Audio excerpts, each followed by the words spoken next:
So that symbolizes akshobhya, not to be moved. This is the first position.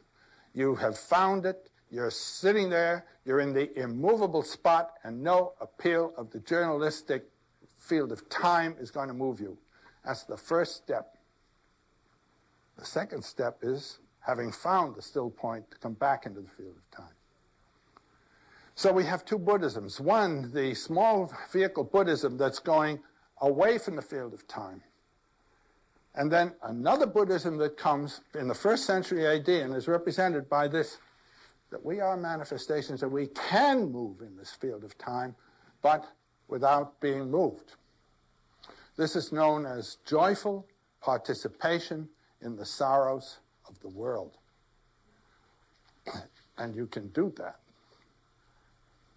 And that's what's known as the Bodhisattva, Bodhisattva. Sattva, one who's being. Sattva means being. Bodhi is illumination. And with that still point having been found, you can move into the field of movement and not move. You see what I mean?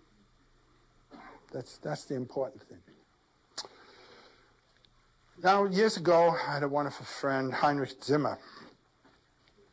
And he was a really gifted interpreter of symbolic forms. And he was lecturing here in New York on Buddhism.